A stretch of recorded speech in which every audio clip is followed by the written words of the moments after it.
Un peu d'histoire, un devoir de mémoire avec les Yaya et Monique Zeman.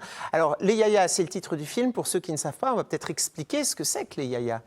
Alors, les Yaya, ce sont les Alsaciens qui étaient évacués dans le sud-ouest, dans une dizaine de départements du sud-ouest, entre septembre 39 et l'été 40, jusqu'à leur retour en Alsace. Et pourquoi on les appelait les Yaya?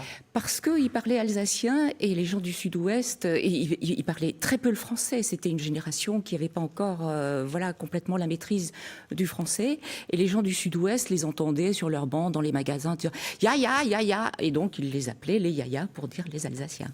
Tout de suite, on va regarder le témoignage justement d'un homme qui est allé habiter dans le sud-ouest. Pour aller faire les courses, c'était assez compliqué parce que ma mère, elle ne parlait pas le français.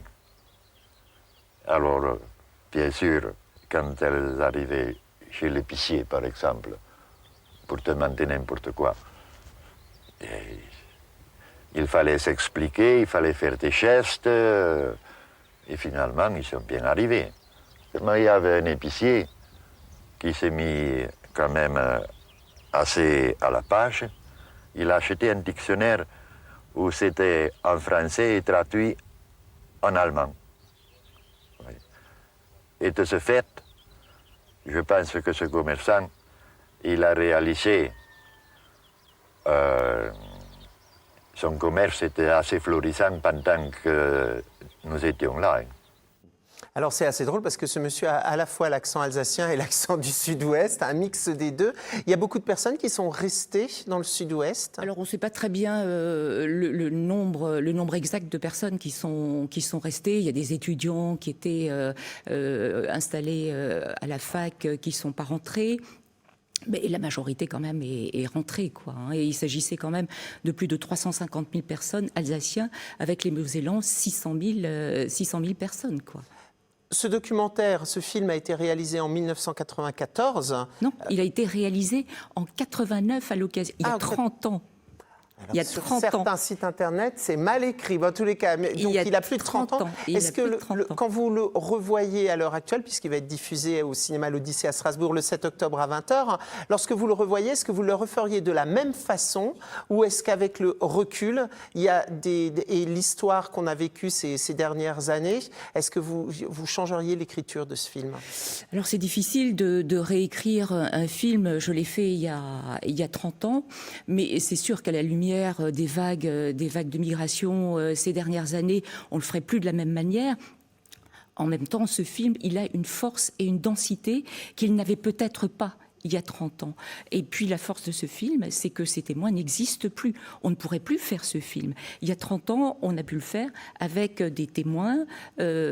Aujourd'hui, les derniers témoins, c'est des enfants qui avaient 5, 6, 7, 8 ans et qui n'ont pas du tout la même mémoire. Ce qui racontent ces enfants de l'époque, c'est des personnes qui ont aujourd'hui 85, 87 ans, c'est de la mémoire rapportée, c'est de la mémoire enregistrée, c'est le témoignage de leurs parents. On n'a pas de souvenirs très forts à 4, 5, 6, 7 ans, quoi. Le film va être projeté dans le cadre des écrans de l'info, donc lundi 7 octobre à 20h. Vous attendez à voir qui? Qu'est-ce qui va se passer après? Est-ce que c'est des gens qui viennent se remémorer l'histoire de leurs parents, de leurs grands-parents, ou est-ce que ce sont des jeunes qui viennent justement pour apprendre l'histoire? Moi, je pense qu'il s'adresse à tout le monde. Évidemment, les personnes âgées qui vont dire « Ah oui, ma maman me racontait ça, ma grand-mère me racontait ça ». Mais c'est une page d'histoire qui n'est pas très très connue finalement. Elle a concerné plus de 150 villages entre la frontière avec l'Allemagne et en gros la ligne Maginot. Ça n'a pas concerné toute l'Alsace. Et puis ce qui a suivi ensuite, l'incorporation, l'annexion, évidemment. C'est vrai que les malgré nous ont pris le... Ça a un tout petit peu ensuite, pris... Il y avait moins de souffrance pris de physique et ce genre l'importance. de choses. Voilà. pris de En l'importance. tous les cas, c'est une projection qui a lieu le 7 octobre à 20h, cinéma l'Odyssée à Strasbourg. Moi, j'aimerais savoir, Monique Zeeman, lorsque vous avez coécrit ce documentaire, ce film, est-ce que vous êtes installé dans un devoir de mémoire en disant il faut que ce message, ce film, soit utile pour les prochaines générations, ou c'était plutôt dans l'instantané en se disant ça va être diffusé à la télé, voilà, c'est vu samedi prochain par tant de milliers de téléspectateurs? Non, l'idée c'était de comprendre ce qui s'était passé. C'est quand même extraordinaire. Moi j'avais le souvenir petite, ma grand-mère m'avait dit "Onemol sind Lied kommen und han nicht schier geschlafen." Un jour les gens sont arrivés et ils ont dormi dans la grange. Quand vous êtes petite, dormir dans une grange, c'est incroyable.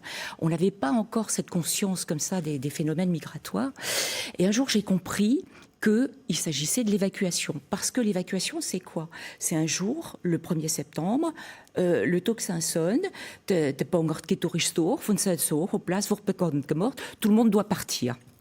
Et tout le monde doit partir d'un instant à l'autre avec 30 kilos de bagages. Ils ne savaient pas où.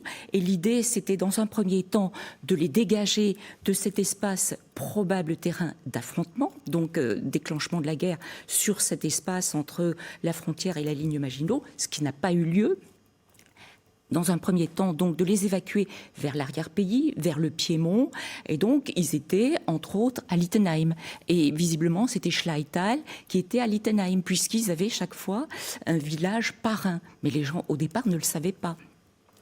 Et donc, dans un deuxième temps, ils ont été embarqués dans des trains, des wagons à bestiaux, et ils sont partis vers l'inconnu. Et là aussi, les localités du Sud-Ouest... Donc, ce film est parti, en fait, sur aussi sur une curiosité. Voilà. Sur une curiosité. Qu'est-ce qui s'est passé? Je voulais en savoir plus sur ce que ma grand-mère me racontait. C'est quoi cette évacuation?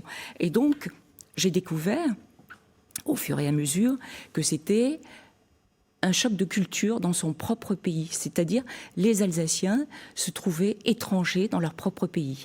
Ils n'avaient pas les codes, ils n'avaient pas la langue, on n'avait pas les mêmes cultures religieuses, par exemple. Ça devrait nous marquer quand même pour aussi ces gens qui viennent chez nous à l'heure actuelle et l'accueil qu'on a pu avoir et faire un parallèle, mais ça, c'est une autre histoire. En tout cas, on donne le rendez-vous. C'est le 7 octobre au cinéma l'Odyssée, la projection des Yaya, film dont vous êtes co-auteur. Tout de suite.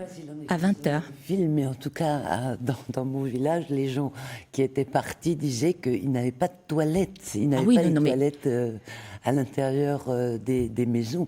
Quand ils sont arrivés là-bas. C'était au fond du jardin. Il y a un choc de culture. C'était le choc surtout pour les Strasbourgeois qui avaient déjà du sanitaire. Un peu bourgeois. Voilà.